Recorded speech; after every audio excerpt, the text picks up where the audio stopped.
Assalomu alaykum do'stlar. Bugun sizlar birgalikda singarmonizm hodisasini ko'ramiz. Hop, turk tilida singarmonizm hodisasi nima va u nima uchun bizga kerak? Hop, ko'ramiz.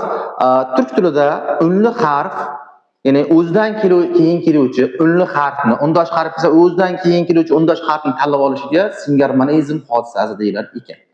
Hop, bu bo'yicha ikkita qoida kiritib olamiz o'yinga. Qanaqa?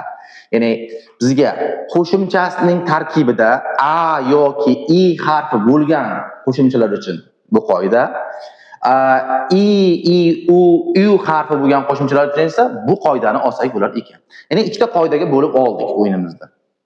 Ya'ni qanaqa tushunishimiz kerak? Bizga a, i, o, u bo'lsa a, i, u bo'lsa i harfiga qarab qo'shamiz. Xo'p, bu bo'yicha quyidagi qo'shimchani keltirishimiz mumkin. Bizga lar qoidasi. Xo'p, qanaqa yozar ekan? Lar, lir. Ya'ni so'zning oxirgi unlisiga qarab turib men qo'shimcha qo'shaman bu yerda. Masalan uchun arabalar, chechaklar, gullar, otobuslar, o'ranjilar, chocuklar, bebiklar quyidagicha qo'shsak bo'lar ekan. Ya'ni biz eng oxirgi unliga qarab turib qo'shimcha qo'shyapmiz va o'sha qo'shimchaning ichidagi unli o'sha oxirgi unliga qaraydi. Xo'p, bu shaklda ketar ekan. Ikkinchi qoidamizda-chi qanaqa bo'ladi ikkinchi qoidamizda deymiz. Ya'ni bizga bu qoida bo'yicha ko'radigan bo'lsak, demak a, i uchun i, ya'ni i, u uchun i, o, u uchun u uchun u. Bu holatda ham ko'p hol takrorlanadi. Misol uchun mi qo'shimchasi. O'zbek tilidagi mi so'rog'i. Xo'p, misol uchun araba mi, çocuk mu, otobüs mu, bebek mi, gül mü, çiçek mi? Bu holatda ham oxirgi unliga qarayapmiz. Xo'p, ikkita qoida yuzaga kelib qoldi. Endi buni qanaqa tushunib olishimiz kerak? Ya'ni ikkita qoida bo'yicha ko'rishimiz kerak. Agar biz aytganimizdek, qo'shimchaning ichida a, i harflari bo'lsa, demak birinchi qoidaga qaraymiz. Agar i, u harflari bo'lsa, ikkinchi qoidaga qaraymiz. Yana aniqroq ko'rishimiz uchun qanaqa qilishimiz kerak? Ya'ni bu yerda ko'rishimiz mumkin bizga bo'lgan narsa, ya'ni o'zbek tilidagi a harfli qo'shimchalar ikki guruhga, i harfli qo'shimchalar esa 4 guruhga bo'linganidek ko'rinyapti. Ya'ni biz qo'shimchaning ichidagi unni tanlab beryapmiz. Ikkita qoida yuzaga keltirib bo'lar ekan. Ya'ni ko'rishingiz mumkin, biz mi qo'shimchasini qo'shmay yozdik. Qo'shimcha qo'shilmaydimi ustoz deganlar ham bo'ladi bu yerda. Yo'q, qo'shimcha qo'shib yoziladi, faqatgina bizga mi qoidasi bilan ham qoidasi qo'shilmas ekan. Misol uchun, ham bo'yicha qo'shmoqchi bo'lsak, quyidagi qo'shimchani qilishimiz mumkin.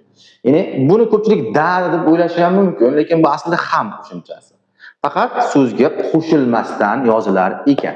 Xo'p, ham qo'shimchasi deyapmiz. Misol uchun, bende, sende, oda, bizde, sizde, onlarda.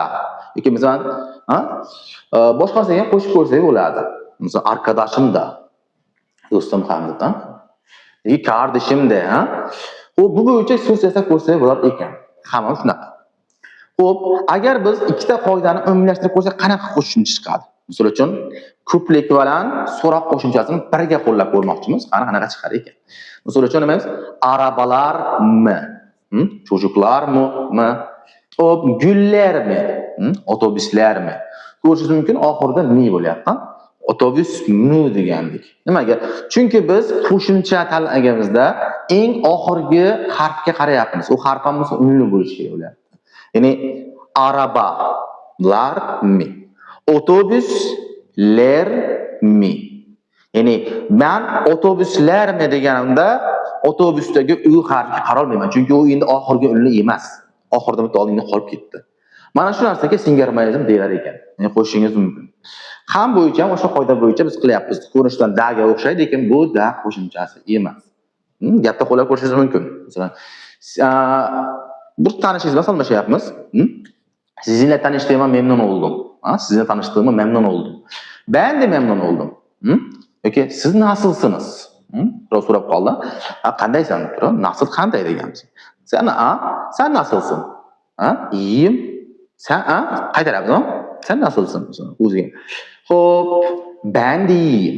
Men ham yaxshiman.